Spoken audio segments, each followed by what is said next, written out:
নমস্কাৰ, মই মজিদ। বন্ধুসকল, পলকতা চাওক আজি সন্ধিয়াৰ 7টা গুৰুত্বপূৰ্ণ খবৰ। প্ৰথমটো খবৰ, ৰাজ্যবাসীলৈ বেয়া খবৰ। জন্ম লৈয়ে 42,000 টকাৰ ঋণৰ বোজা ল'ব অসমৰ প্ৰতিটো শিশুৱে। 2025 চনৰ 31 মাৰ্চ পৰ্যন্ত অসমৰ জনমূৰি ঋণ হৈছে 42,418 টকা। চলিত নৱেম্বৰ পৰ্যন্ত এই ঋণৰ পৰিমাণ আৰু বৃদ্ধি পাইছে।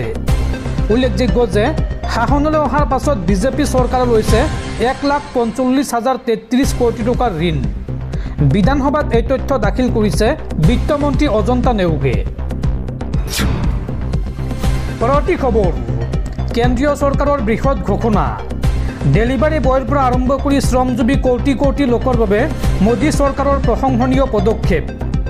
বৃদ্ধি পাব দৰমহা, লাভ কৰিব সকলো চৰকাৰী সুবিধা।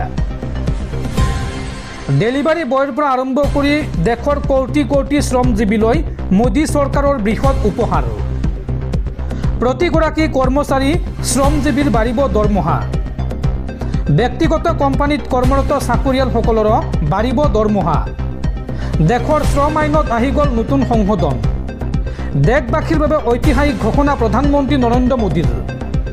কৰ্মৰত কোনো কৰ্মচাৰীয়ে 5 বছৰলৈকে অপেক্ষা কৰিব নালাগে। মাত্ৰ এবছৰতে লাভ কৰিব সকলো চৰকাৰী সুবিধা। এই আইনৰ জৰিয়তে আকৰ্ষণীয় দৰমহা, সামাজিক সুৰক্ষা আৰু স্বাস্থ্যৰ ক্ষেত্ৰত পাব সুবিধা। কেন্দ্ৰীয় শ্ৰম মন্ত্ৰালয়ে সংশোধন কৰিলে 29খন শ্ৰম আইন। নতুন সংহিতা অনুসৰি অনানুষ্ঠানিক খণ্ডৰ শ্ৰমিক, গিগ শ্ৰমিক, প্ৰব্ৰজিত শ্ৰমিক আৰু মহিলাৰ বাবে লাভদায়ক হ'ব এই নতুন আইন। ব্যক্তিগত কোম্পানীত কৰ্মৰত কৰ্মচাৰীসকলেও লাভ কৰিব বৃহৎ আৰ্থিক সকাহ। পৰৱৰ্তী খবৰ, ৰেচন কাৰ্ড নথকা ৰাজ্যৰ লাখ লাখ লোকলৈ ভাল খবৰ। অসমত নতুনকৈ 5,04,000 লোকে লাভ কৰিব ৰেচন কাৰ্ড। এই সন্দৰ্ভত বৃহৎ ঘোষণা মুখ্যমন্ত্ৰী হিমন্ত বিশ্ব শৰ্মাৰ। পূৰ্বে বাদ পৰি থকা হিতাধিকাৰী তালিকা প্ৰস্তুত কৰিছে চৰকাৰে। বহু পৰিয়ালত 2-3জন সদস্যৰ নাম বাদ পৰি আছে ৰেচন কাৰ্ডৰ পৰা, আৰু পৰিয়ালৰ প্ৰতিগৰাকী সদস্যৰ নাম অন্তৰ্ভুক্তি প্ৰক্ৰিয়া আৰম্ভ কৰিছে অসম চৰকাৰে। ৰাজ্যৰ 126টা সমষ্টিৰ প্ৰতিটো সমষ্টিতেই নতুনকৈ 4,000 হিতাধিকাৰীয়ে লাভ কৰিব ৰেচন কাৰ্ড। কৰ্তন হ'ব ভুৱা হিতাধিকাৰীৰ নাম। ৰাজ্যৰ 126টা সমষ্টিৰ প্ৰতিটো সমষ্টিতেই নতুনকৈ 4,000কৈ হিতাধিকাৰীয়ে ৰেচন কাৰ্ড লাভ কৰিব, আৰু কৰ্তন হ'ব ভুৱা হিতাধিকাৰীৰ নাম। দৰ্শকসকল, আৰু বহুতো গুৰুত্বপূৰ্ণ খবৰ আছে। তাৰ আগতে আপোনাক জনাওঁ যে যদি আপুনি এতিয়ালৈকে এইটো ভিডিঅ'ত লাইক কৰা নাই তেন্তে এতিয়াই ভিডিঅ'টোত লাইক কৰি দিয়ক, আৰু এনেকুৱা ধৰণৰ ভিডিঅ'সমূহ নিতৌ চাবলৈ চেনেলটো ছাবস্ক্ৰাইব কৰি কাষত থকা বেল আইকনটো প্ৰেছ কৰি ৰাখক। পৰৱৰ্তী খবৰ, 6 জনগোষ্ঠীৰ জনজাতিকৰণ কোনো পৰ্যায় মানি লোৱা নহ'ব। জনজাতিকৰণৰ বিৰোধিতাৰে ৰাজ্যত আৰম্ভ হৈছে প্ৰতিবাদ। জনজাতিকৰণ দিলে ৰাজ্যৰ 42 লাখ জনজাতীয় লোকে কঁপাব সমগ্ৰ অসম। 6 জনগোষ্ঠীৰ জনজাতিকৰণ কোনো পৰ্যায় মানি লোৱা নহ'ব। জনজাতিকৰণৰ বিৰোধিতাৰে ৰাজ্যত আৰম্ভ হৈছে প্ৰতিবাদ। 6 জনগোষ্ঠীক জনজাতিকৰণ দিলে 26ৰ নিৰ্বাচনত পৰিণাম ভুগিব বিজেপিয়ে। জনজাতিকৰণ দিলে 42 লাখ জনজাতীয় লোকে কঁপাব সমগ্ৰ অসম। আৰু এইবাৰ হাতে হাতে জোৰ লৈ ওলাই আহিল হাজাৰ হাজাৰ মিচিং জনগোষ্ঠীয় লোক। জনজাতিকৰণৰ বিৰোধিতাৰে মাজুলীত TMPKৰ নেতৃত্বত প্ৰতিবাদী সমদল। আৰু 6 জনগোষ্ঠীৰ জনজাতিকৰণ কোনো পৰ্যায় মানি লোৱা নহ'ব বুলি হুংকাৰ দিছে এই মিচিং জনগোষ্ঠীৰ লোকসকলে। পৰৱৰ্তী খবৰ, বিতৰ্কিত ইউনুছ তামুলীৰ জামিন মঞ্জুৰ। গুৱাহাটী উচ্চ ন্যায়ালয়ে মঞ্জুৰ কৰে ইউনুছ তামুলীৰ জামিন আবেদন। উল্লেখযোগ্য যে ইউনুছ তামুলীৰ বিৰুদ্ধে ৰাজ্যৰ একাধিক দল সংগঠনে ৰুজু কৰিছিল গোচৰ। খিলঞ্জীয়াক লৈ বিৰূপ মন্তব্য কৰি গ্ৰেপ্তাৰ হৈছিল এইগৰাকী ইউনুছ তামুলী। পৰৱৰ্তী খবৰ, ৰাজ্য কঁপাই যোৱা 22 নৱেম্বৰৰ হাজোৰ সনিয়াদিৰ পথ দুৰ্ঘটনাক লৈ ডাঙৰ খবৰ।